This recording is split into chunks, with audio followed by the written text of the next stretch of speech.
Hey guys, welcome to episode 11 on a journey to my first photo shoot. Today is Wednesday, the 17th of August. That means tomorrow is the day of my photo shoot. So it's been 9 weeks since I booked it, and now it's just one more day away until it will be done, until it happens. So I'm very excited. As you've seen from last week's episode, I was doing a carb depletion week and it aimed to deplete my glycogen stores to help fill them back up again just before the photo shoot. So you've seen what calories and carbs I was on. I'm not going to repeat that, but I changed the process a little bit. I had a cheat/read feed day on the Sunday just gone, and from Monday to Wednesday to today I'm on 1500 calories, 50 grams carbohydrates, around 40 grams of fat and around 260 grams of protein. So that's what I'm having up to the photo shoot. On Monday I had my chicken, ham and cheese omelette for breakfast, and then chicken and veg throughout the day. Tuesday, which you can see up on the screen, rice, chicken, deli meat, eggs for breakfast. And then throughout the day I had cauliflower rice. I just bought the package, so I couldn't be asked to make it myself again. So I bought the cauliflower rice, and I had a mixture of beetroot, carrots and green peas, I think it was. And then I had 2% turkey mince. And those are meals throughout the whole day. I got about 3 meals out of that. And today, Wednesday, I had the same breakfast again. Then I had the 2% turkey mince, cauliflower rice again with courgette noodles or spaghetti or something, courgette spaghetti. Some beans, I can't remember the exact name, but you will see it on the screen. And that was all I had and that's all I'm having for today. Pretty simple. I've had a few sugar-free jelly pots as well. It's like 5 to 10 calories a pot, so just to help with the sweet tooth. And yeah, keeping it simple, getting my vegetables in, getting the fibre in, just to help keep me full, help with digestion. And so far, it's going well. I've only got one more day left, so anything I'll really do now. It's not going to make my physique look any better, but obviously I can do everything in the world to fuck it up by binging or stuff, which I'm not going to do. Also, in preparation for this week, I have applied some fake tan. If you didn't see my last week's episode, a week before episode, I'll show you which one I've got. Boom.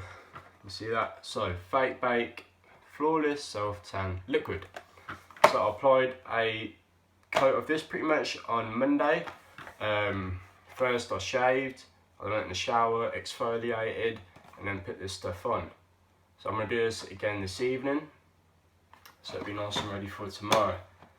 And yeah, see how that goes. Hopefully it'll work out too well and not look too like orange. It don't really make it orange anyway, but you know what I mean, I don't want to look too like, you know. So yeah, as I knew this episode was going to be pretty straightforward, but I did put a status on Facebook asking people to send any questions they may have relating to my photo shoot and stuff, and I've been preparing for it. But nobody asked any questions, so I asked myself some questions to talk to the camera, as it could help you guys out and it just helped me reflect on what I've been doing, and so I can learn from what I've been doing myself and see the good and bad things on how I've done it. So let's get into it. First question.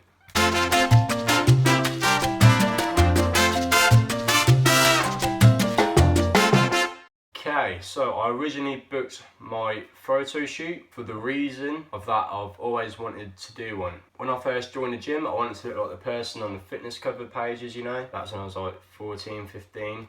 So I've always wanted to do it. That's my one reason. I've always wanted to have that sort of physique and that body. My second reason was I wanted it to help me market my personal training. Obviously, to be a personal trainer, you've got to know what you're talking about and stuff like that. But to be an online personal trainer, people need to see that you're in shape as well. That's the first thing they'll look at. Whether you provide good content or good training or not, the first thing they'll look at is yourself. They'll judge you by how you look. So that was another reason as well. But that doesn't mean I'm doing it for other people. My reasons of doing this have always been completely internal. So yeah, I've got the right reasons to do this, and I'm very glad that I've done it. Second question.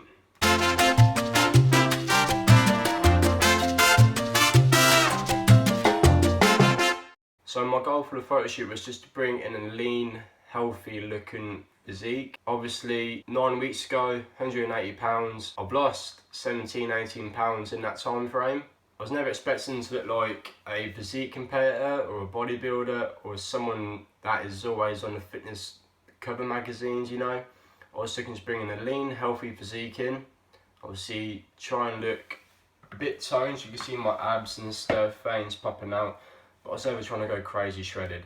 And one thing I wanted to do was have a social life and enjoy events and things that are going on. For example, EDC, my birthday weekend, and just going out here and there and stuff. I managed to enjoy that without worrying too much about the consequences. If I did mess up, I'd then work my training and diet around that to try and repair the damage. I'm happy with the physique I brought in and how I brought it in as well. But if I wanted to have a better physique, I would then probably book a photo shoot for like 15 weeks time and just long it out a little bit more, and then just try and cut down a little bit more as well. On to the third question.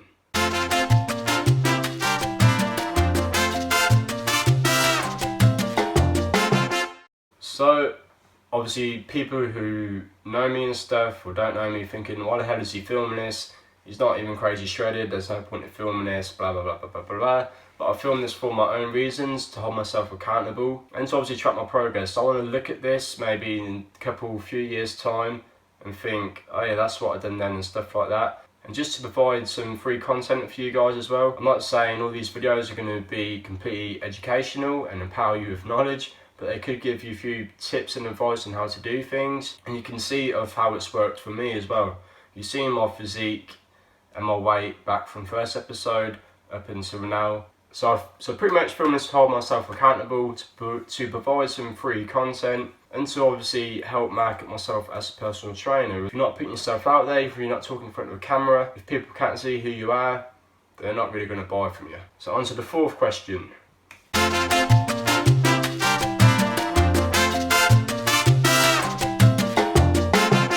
So if you've been watching the episodes, you will see that a diet I took was a flexible diet. Basically, if it fits your macros, I track my macronutrients, I track my calorie intake, and I ate foods I liked that would fit into those macronutrients. The only reason I would do any other diet like paleo or keto or whatever is for health and medical reasons. Other than that, there's no reason to do a strict diet. You can enjoy your food you like and still receive results. So at the end of the day, it's all about calories in versus calories out. If you burn more calories than you eat, you will lose weight. Simple as that. Question 5.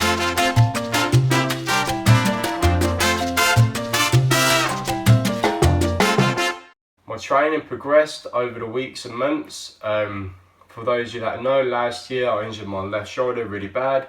I couldn't do upper body for like 8 months, and in January I just followed a upper lower upper split. Done that for about 2-3 months, I don't know the exact time frame, but done that. I then worked up to a push pull leg split, which I done when I booked a photo shoot. Then I increased that up to a upper lower split, I think, and then I went on to the 4 days on 1 day off routine, which is the first time I've done it. But I've got to say I enjoyed it, and I'll probably still do it after I finish my photo shoot, and it'll help with the bulking up as well. So yeah, that's what I've done.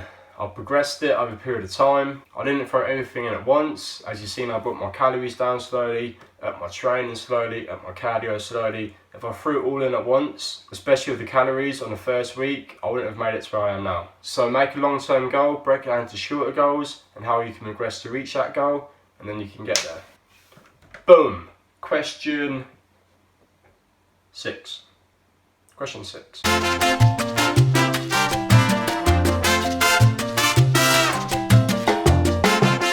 What helped with my training and diet? So, there's always little things that can help with your diet. So for me, there are a few things that help me to keep my diet, to keep consistent, and they're probably not the healthiest options, but I don't really care.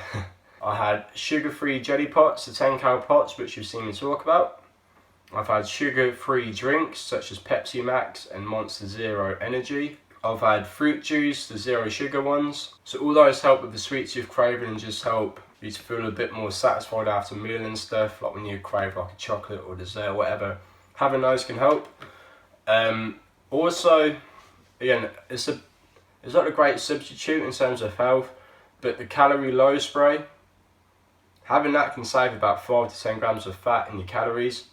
If you were to use coconut oil or olive oil or whatever, having the light spray, it does help to bring calories down, and that definitely helped with me keeping my fat down as well. And obviously things like protein bars and stuff helped. Deli meats to have with omelettes, so ham and chicken and turkey and stuff. Yeah, all those things helped. So yeah, that will help me and help me keep my diet and help me to achieve the physique that I got. So the last question, question 7.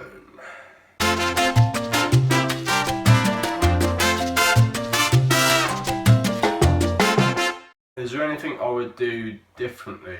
Probably a few things.